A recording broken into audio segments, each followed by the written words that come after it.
So guys, kuha tayo ng avocado guys. No, ito na yung kasabihan guys no, na kapag may itinatanim, mayroong aanihin. So pakita ko sa inyo guys yung aking tanim na avocado. So itong avocado na to guys, so 7 years na siya. 7 or 8 years. So pakita ko sa inyo guys, so namunga na siya na marami na, pangalawang bunga niya guys. So ayan guys, so ayan guys. So sa ngayon guys, maliliit yung bunga niya. Ewan ko ba bakit ganun. Lahat ng mga, kadalasan mga avocado ngayon, maliliit yung bunga.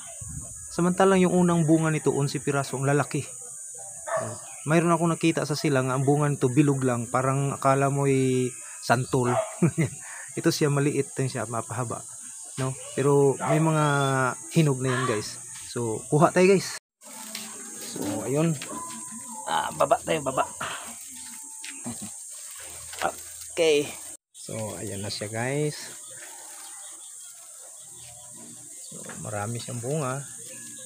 Yan. Okay.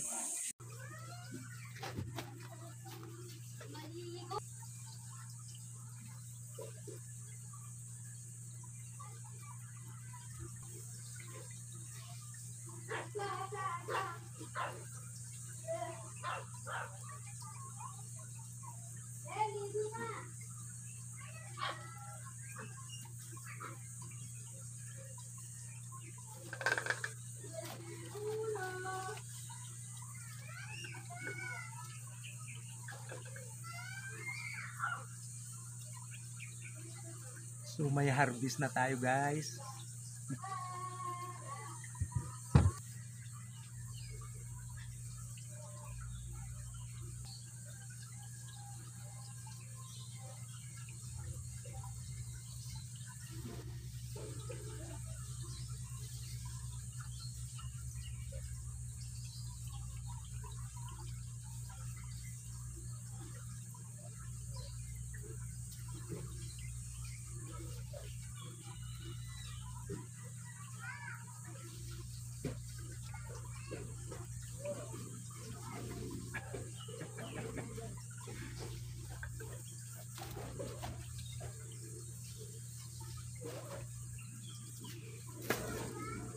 Oh, di ba?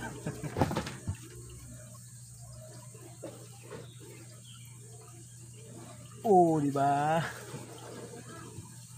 Mga maliliit lang.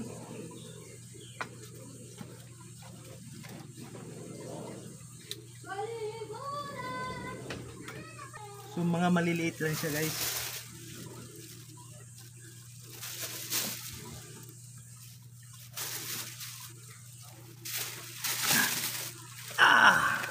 So ayan, pang merienda.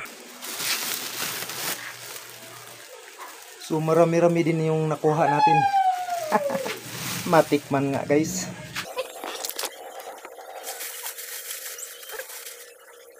Okay, so tikman natin yung isa.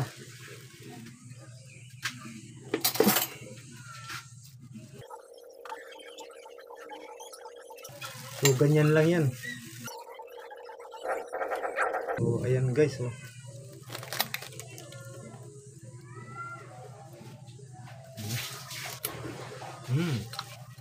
Tamis.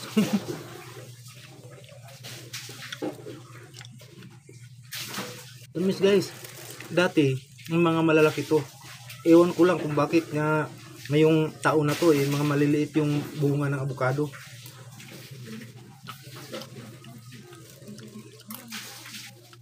Season siguro.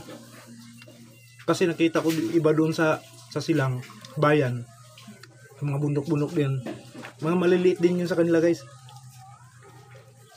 Ang tamis oh. Wala siyang mga buhok-buhok.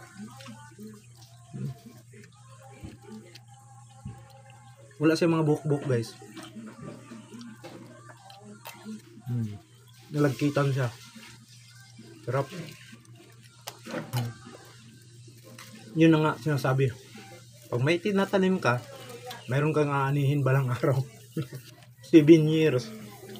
Makin niya 7 years.